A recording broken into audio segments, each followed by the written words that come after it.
ابلیس نے ایک دفعہ ایک بوڑھے آدمی کی صورت میں نمودار ہو کر قوم لوط سے کہا کہ اگر تم لوگ مہمان کی آمد سے نجات چاہتے ہو تو اس کی تدبیر یہ ہے کہ زبردستی اس کے ساتھ بدفعلی کرو۔ چنانچہ سب سے پہلے خود ایک خوبصورت لڑکے کی شکل میں ظاہر ہوا اور اپنے ساتھ ان لوگوں سے خوب بدفعلی کروائی۔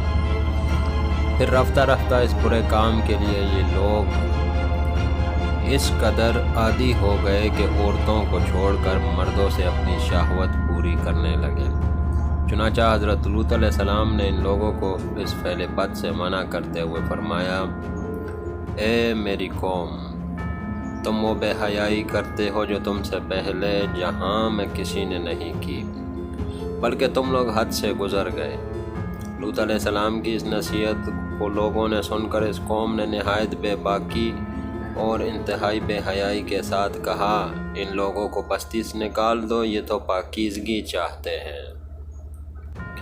جب اس قوم کی بدفعلی اور سرکشی ناقابل ہدایت رہی تو اللہ تعالیٰ کا عذاب آ گیا۔ چنانچہ حضرت جبرائیل علیہ السلام فرشتوں کو اپنے ہمراہ لے کر آسمان سے اترے اور حضرت ابراہیم علیہ السلام سے ملنے کے بعد رخصت لے کر لوط علیہ السلام کے پاس پہنچے۔ یہ سب فرشتے بہت حسین اور خوبصورت لڑکوں کی شکل میں تھے۔ ان مہمانوں کے حسن و جمال کو دیکھ کر اور قوم کی بدکاری کا خیال کر کے حضرت لوط علیہ السلام بہت فکر مند ہوئے۔ تھوڑی ہی دیر میں قوم کے بدفعلوں نے لوط علیہ السلام کے گھر کا محاصرہ کر لیا اور بدفعلی کے ارادے سے دیوار پر چڑھنے لگے۔ آپ علیہ السلام نے نہایت دلسوزی کے ساتھ ان لوگوں کو سمجھایا اور برے کام سے منع کرنا شروع کر دیا، مگر یہ بدفعل اور سرکش قوم اپنی بیہودہ اقدام سے باز نہ آئی۔ حضرت لوط علیہ السلام نے اپنے مہمانوں پر دروازہ بند کر دیا، پس وہ آئے اور انہوں نے دروازہ توڑ کر اندر داخل ہو گئے۔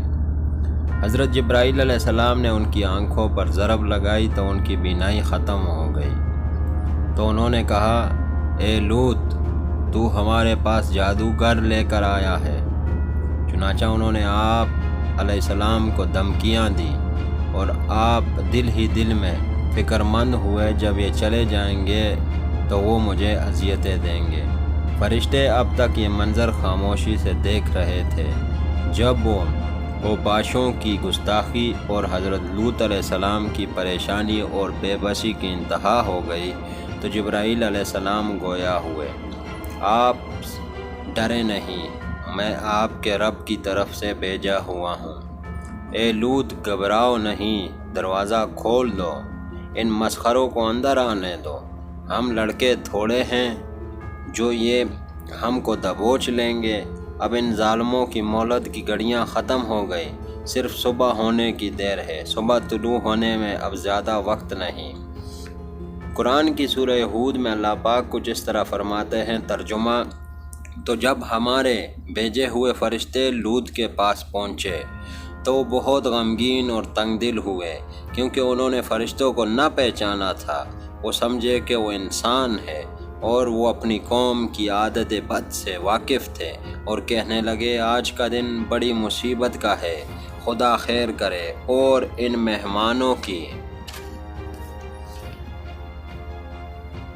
خبر آتے تو ان کی قوم اپنی شہوت سے مجبور ہو کر ان کے گھر کی طرف بے اختیار دوڑی ہوئی آئی، اور وہ پہلے سے بدکاریوں کے خوگر تھے، کوئی نئی بات نہ تھی۔ لوط علیہ السلام نے کہا، اے میری قوم، یہ میری بیٹیاں موجود ہیں، تم ان سے نکاح کر لو اور اپنی جنسی خواہش کو پورا کرو، یہ تمہارے لیے زیادہ پاکیزہ ہے، اور اللہ سے ڈرو کہ پاک اور جائز طریقے کو چھوڑ کر ایسے خلاف فطرت اور گندے کاموں میں مبتلا ہوئے، اور میرے مہمانوں کے معاملے میں مجھے شرمندہ نہ کرو۔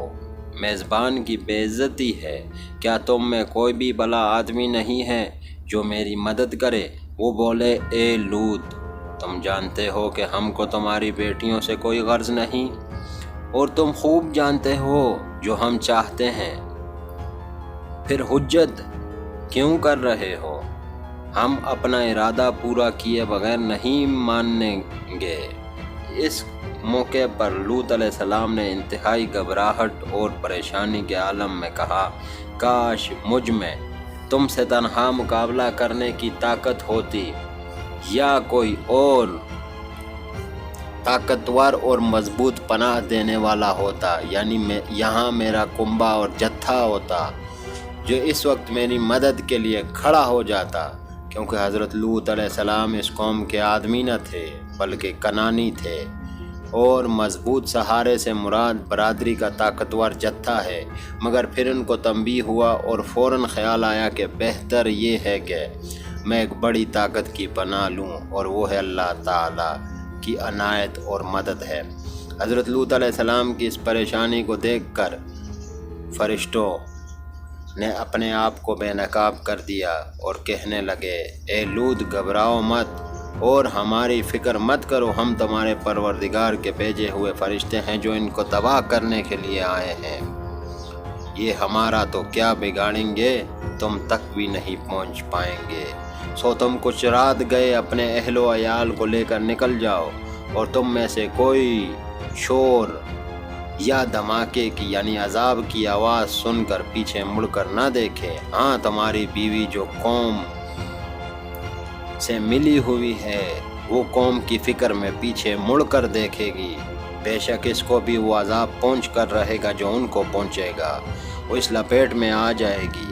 اب ان ظالموں کی ہلاکت میں دیر نہیں ہے، بے شک ان کی تباہی کے لیے صبح کا وقت مقرر کیا گیا ہے۔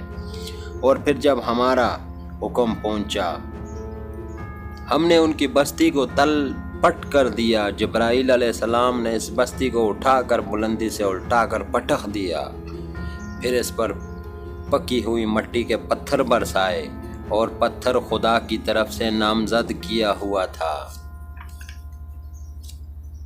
کہ اس پتھر نے کہاں پر گرنا ہے، اور یہ بستی ان ظالموں سے جو آج محمد صلی اللہ علیہ وسلم کا انکار اور ان کی مخالفت کر رہے ہیں، کچھ ایسی دور نہیں بلکہ مکہ سے شام کا سفر کرتے وقت راستے میں پڑتی ہے۔ بحوالہ سورہ ہود۔ لوط علیہ السلام اپنی بیٹیوں کو ساتھ لے کر بستی سے نکلے۔ ان کی بیوی اہل سندوم سے ملی ہوئی تھی، اور بعض روایات کے مطابق خوبصورت مہمان لڑکوں کی خبر بھی اسی نے سندوم کے بدمعاشوں کو دی تھی۔